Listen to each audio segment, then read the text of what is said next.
समास। समास का अर्थ है संक्षेप। समास का मुख्य उद्देश्य है कम से कम शब्दों में अधिक से अधिक अर्थ प्रकट करना।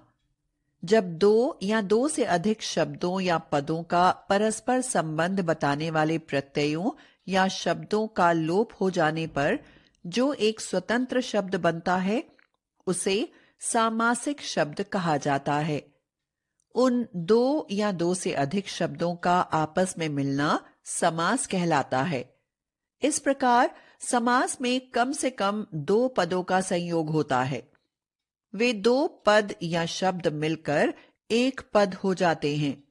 दोनों पदों या शब्दों के बीच का विभक्ति चिन्ह या प्रत्यय लुप्त हो जाते हैं।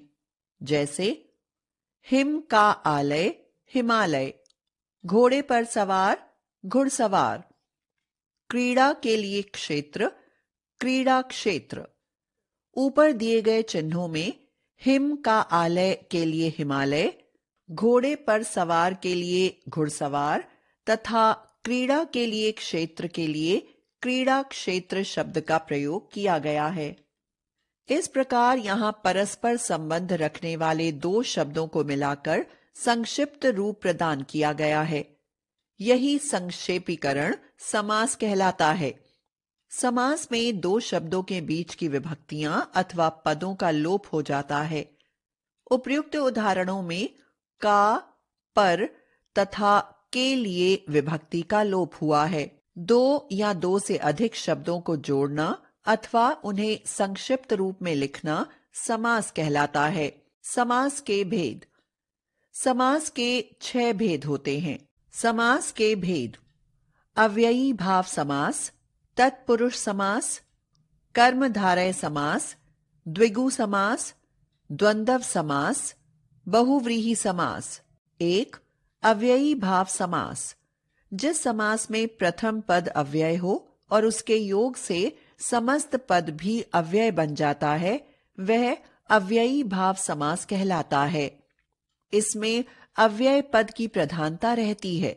जैसे समस्त पद समास विग्रह, भर पेट पेट भर कर, यथा समय समय के अनुसार, यथामति मति के अनुसार, आमरण मरण तक पर्यंत, गांव गांव हर गांव, प्रत्येक हर एक एक एक, प्रति माह प्रत्येक माह, यथासंभव जो संभव हो। ध्यान देने योग्य बातें: अव्ययी भाव समास में पहला पद अव्यय होता है। अव्ययी भाव के उदाहरण को शब्द के अनुसार विग्रह करते हैं। इस समास में शब्द दोहराए जाते हैं। 2. तत्पुरुष समास: जिस समास में दूसरा पद प्रधान हो उसे तत्पुरुष समास कहते हैं। इस समास में दोनों शब्दों पदों के बीच आने वाले परसर्गों या कारक चिन्हों को, के लिए, से, का, की, के, में, पर का लोप हो जाता है। उसी के अनुरूप तत्पुरुष का नाम लिखा जाता है। जैसे जन्म रोगी, जन्म से रोगी। तत्पुरुष समास के 6 भेद होते हैं। क.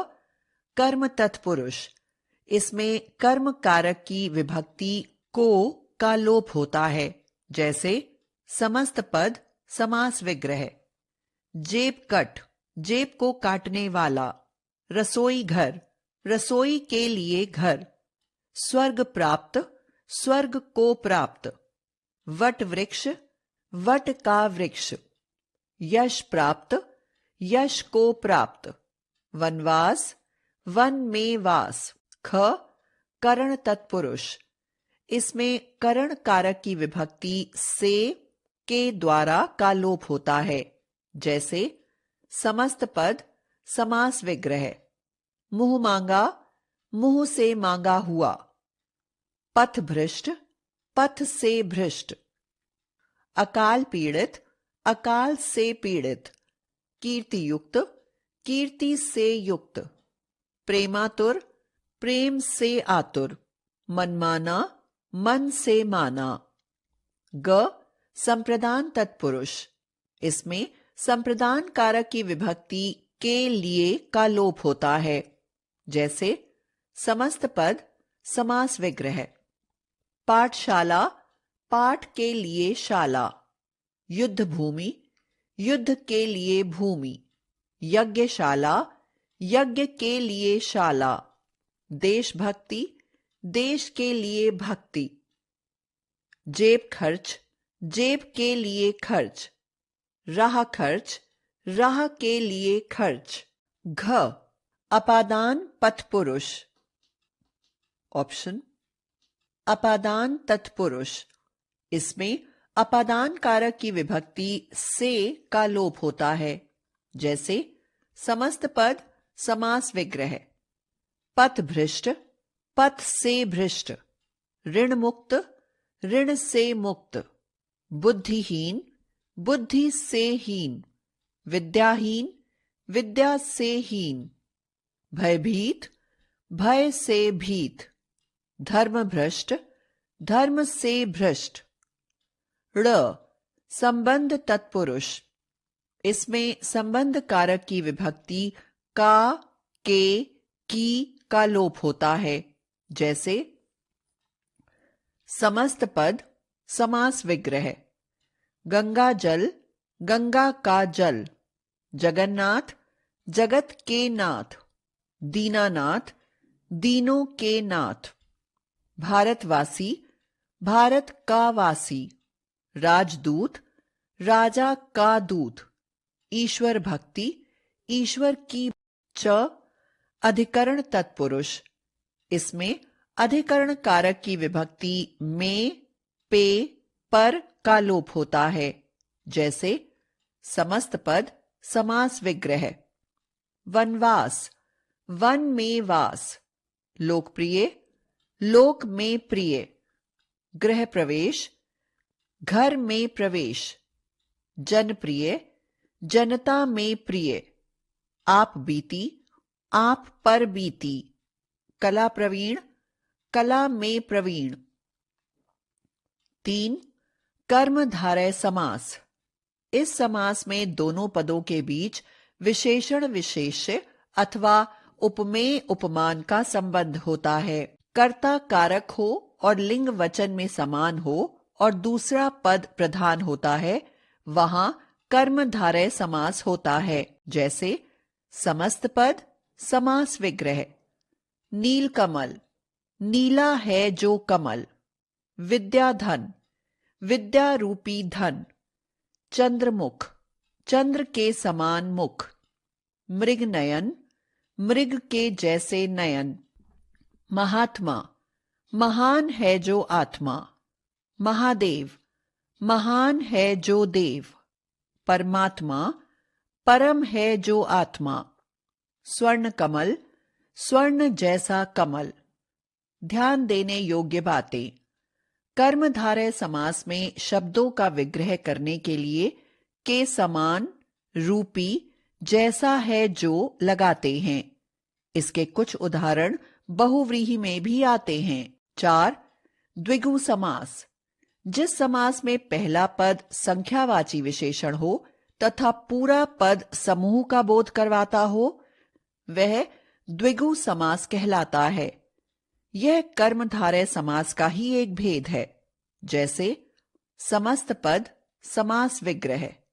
नवरत्न नव 9 रत्नों का समूह। त्रिफला 3 फलों का समूह। चतुर्भुज 4 भुजाओं का समूह।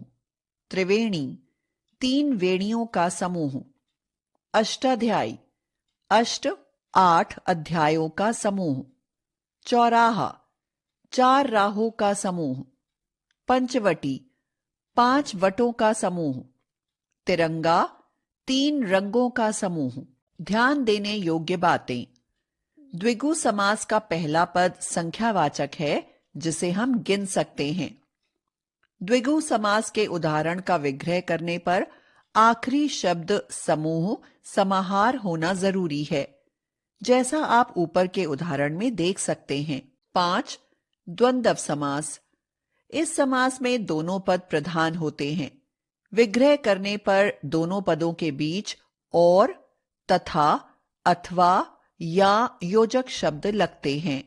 जैसे समस्त पद समास विग्रह। दूध दही, दूध और दही। यश अपयश, यश और अपयश। भाई बहन, भाई और बहन। अच्छा बुरा, अच्छा और बुरा। लाभ हानि, लाभ और हानि। भीम अर्जुन, भीम और अर्जुन। खट्टा मीठा, खट्टा और मीठा। धर्म अधर्म, धर्म और अधर्म। ध्यान देने योग्य बातें। द्वंद्व समास के उदाहरणों का विग्रह करने के लिए और, तथा, या लगाया जाता है। जहां पर्याय चुनने की बात आए वहां या लगाया जाता है। अधिकतर दोनों शब्दों के बीच योजक चिन्ह लगाया जाता है। 6. बहुव्रीहि समास। इस समास में दोनों सामासिक पदों में से कोई भी पद प्रधान नहीं होता और दोनों पद किसी अन्य पद की ओर संकेत करते हैं, अर्थात अन्य पद प्रधान होता है। इस समास में शब्दार्थ के स्थान सांकेतिक अर्थ की प्रधानता रहती है। जैसे समस्त पद समास विग्रह। लंबोदर, लंबा है उदर जिसका, अर्थात गणेश। अंशुमाली, अंशु किरणें हैं माला जिसकी, अर्थात सूर्य। मुरलीधर, मुरली को धारण किया है जिसने, अर्थात कृष्ण। अष्टभुजी, 8 भुजाएं हैं जिसकी, अर्थात मां दुर्गा। गिरिधर, गिरि को धारण किया है जिसने, गिरि को धारण करने वाला। चंद्रशेखर, चंद्रमा है मुकुट जिसका, अर्थात शिवजी। गजानन, गज के समान आनन है जिसका, अर्थात गणेश। पीतांबर, पीला है अंबर जिसका, अर्थात कृष्ण। श्वेतांबर, श्वेत है अंबर जिसके, अर्थात मां सरस्वती। त्रिलोचन, 3 है लोचन जिसके, अर्थात शिवजी। दशानन, 10 हैं आनन मुख जिसके, अर्थात रावण। ध्यान देने योग्य बातें। बहुव्रीहि समास में किसी अन्य पद की ओर इशारा किया जाता है। इस समास के उदाहरणों का विग्रह करने पर अधिकतर आखिरी शब्द जिसका, जिसकी, जिसके होता है। अर्थात के बाद मूल शब्द लिखना अनिवार्य नहीं होता। हमने सीखा समास का अर्थ है 2 शब्दों को मिलाकर संक्षिप्त करना। समास से बना नया शब्द समस्त पद कहलाता है। समस्त पद को अलग अलग करना समास विग्रह कहलाता है। समास के 6 भेद होते हैं: अव्ययी भाव, तत्पुरुष, कर्मधारय, द्विगु, द्वंद्व, बहुब्रीहि। अव्ययी भाव समास को छोड़कर बाकी सभी भेदों के समास विग्रह के लिए विग्रह शब्द तय किए जाते हैं।